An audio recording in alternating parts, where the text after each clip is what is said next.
I've been reading r/NoSleep for years. Here are the best of the best, according to me. An email from my daughter's killer. Child abuse. Do you believe in coincidences? Seems like a funny question, doesn't it? I've never paid it much thought before now, either. Perhaps I have some explaining to do. As of yesterday, it's been a year since my daughter went missing. There was never any ransom note, no remains discovered, and not an iota of evidence to support the standard theories of foul play and kidnapping. Aside from her absence itself, the whole situation seemed freakishly clean. At only 14 years old, she'd gone missing without a trace. Her name was Emily. I can say that dreaded was with confidence now. It's a bitter blessing, one that's come at great cost to all of us. When Emily disappeared, she left myself, her father, and her older brother, Joseph, in a state of perpetual anxiety. The limbo of monstrous uncertainty.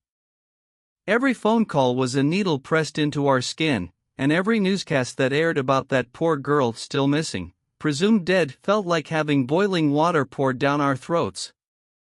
Not knowing, that's the real torture. Until yesterday I truly believed that. Until yesterday, when I got an email from an unknown source. An email claiming to have the truth of what happened to Emily on that terrible day. The following is the contents of that email. From imsassery1234@gmail.com. Subject, an apology for what I've done. Hello, Mrs. Stanfield. I won't tell you my name. That's not important right now. What's important is what I've done, and how sorry I am for doing it. I'll be quick and honest. Emily is dead, and I killed her. I would love to tell you it was quick and merciful, but it was neither. She died slowly and terribly. I can't imagine that my initial enjoyment of that fact will serve as any kind of consolation. I've loved Emily for a very long time, in what you might call an improper way. The hardest part was knowing she could never love me back, at least not in the way I loved her, though this wasn't for lack of trying, though. I'd made passes before, just silly attempts really, but she was never receptive to my affection. She was disgusted by me, and that made me feel small and angry. Though I can be thankful of the fact that she never told you about any of it. I guess it would have been terribly embarrassing for her if you knew. Not that she'll care now. Do you know how hard it is to cope with fantasy, Mrs. Stanfield? I've had such ugly dreams about Emily, and I know that they're ugly, but I still can't help but find them so exciting. I've wondered many times over the past year whether it was the ugliness of it all that made me so passionate. When all you've got is a fantasy that you think is unattainable, you spend lots of time refining it, like a sculptor chipping away at a statue, hoping to find perfection hidden in the granite. It doesn't matter how many times you secretly loosen the valves with your hands, that just keeps the fantasy down, it doesn't destroy it, can't destroy it. It just gains another component. Maybe it's another 15 minutes of torture, another scream. Maybe it's a different tool added to the kit. By the time the fantasy comes to boil, it's too complex to be satisfying on the basis of thought alone. You have to make it into flesh. Warm, satisfying flesh.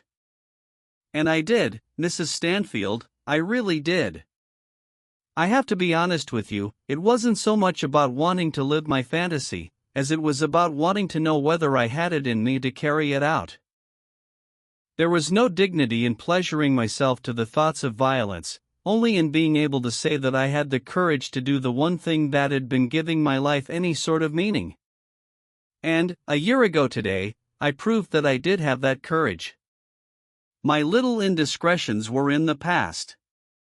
I was patient, like a crocodile, I played the long game. I got Emily to trust me again with time, I let her be comfortable around me, let her drop her guard. She was on her way home from school when I finally took a chance and made my move. I picked out an old, beat-up shack in the woods in advance. I threw down a woolen tarp and prepared some shackles. I even lit a few candles for romantic effect. More for myself than her, admittedly. Emily was apprehensive at first, but I managed to talk her into visiting the little cabin with me. The door was shut and bolted behind us before she ever even saw the gun I was holding, but when she did, she was a good girl and didn't scream.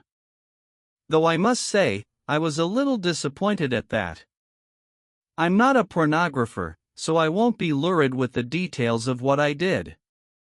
I'm aware that it's perverse, but the wind outside hardly matters when you're a hurricane. My whole life was perversity, hidden and locked away. Emily was the outlet for that perversity. Part of me thinks I only ever loved her because she was convenient, because she was accessible. I used a hammer, a knife, a pair of pliers, and a power drill. It all got messier than I expected, so much blood, so much other things. All in all, it took a few hours before she finally died, which was admirable. She never did let me have my fun. Emily was such a strong girl. You should be proud of her, Mrs. Stanfield. For my own pride, I'd like to state that I didn't fuck her before she died. I couldn't bring myself to cross that barrier, knowing her eyes would be on me while it was happening. The thought of it disgusted me. She died, to the best of my knowledge, a virgin. Once I was fully done with her, and the euphoria of it all had passed, it dawned on me what a terrible thing I'd done. My pleasure turned to disgust, and all the sweetness that was inside of me while I was killing her turned sour. I realized that I was not meant to be a murderer, that it didn't suit me, that beyond the temporary pleasure of the act, the thought of taking someone's life repulsed me. I was a fantasist who made a terrible, terrible mistake, one that cost the life of a promising young girl. If there is a grand plan out there that we're all a part of, I could feel that what I had done was a deviation from that natural law. I was disgusted at the act, and at myself. This little experiment had backfired on me entirely. I was so out of my depth. Once I'd gotten over the initial wave of fear and panic, I cut up Emily's body into smaller pieces that were easier to carry. I took all the pieces, wrapped them up in the woolen tarp, and burned them with lighter fluid in the woods. After that, I buried the bundle of charred bones in ashes, wishing I could have just forgotten all of it. Killing Emily and doing the things I did to her body were not acts of courage. I've realized that over the past year.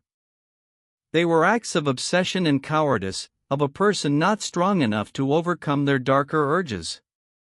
I've been racked by guilt, surrounded by reminders of the life I've taken and can never give back. That's why I've decided to do the courteous thing and let you know that I've decided to take another life, mine.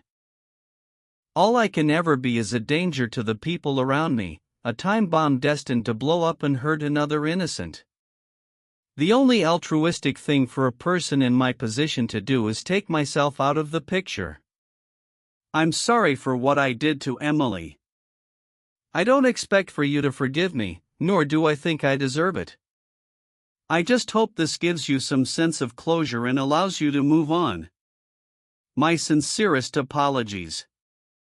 After I read that terrible email, I cried for hours. I didn't have that violent reaction because I believed I'd been contacted by my daughter's killer, but just because I felt like someone was playing a horrific joke on my family after we'd been through so much. And on the anniversary of our Emily's disappearance, no less. I didn't show my husband, or my son. I couldn't bear to. I just bore the cross myself and wore a brave face for them, knowing the anniversary was hard on all of us. I wouldn't let the monster on the other end of that email tear up my family. But this morning, I heard two almighty bangs ring out from Joseph's bedroom. By the time his father and I had forced open the door, it was too late. He'd somehow gotten his hands on a gun and fired 2 shots, one through his laptop and another through his forehead. So, with this in mind, I'll ask you all again, do you believe in coincidences? She literally couldn't love him. There are several things that indicates that the son did it and a few to suggest that he didn't. Why he might have done it. He refers to his love as inappropriate, although that could also mean that he is much older than her. He being able to make her trust him even after she was disgusted by him suggests a familial relationship. He is also surrounded by reminders of her, which the brother would. Why he might not have done it. He refers to her as Mrs. Stanfield. After the first time I read it, I first believed that Joseph wasn't her son, but her husband's from another marriage. That would explain the formal title. However, in the end, she confirms that it is her son. It seems that he killed himself right after she read the email, which was fairly long. That could suggest that the killer wrote the email to him as well and he took it very hard. It would seem that if it were really him, he would have shot himself right after he sent the email. Shooting the laptop also suggests that he read the email.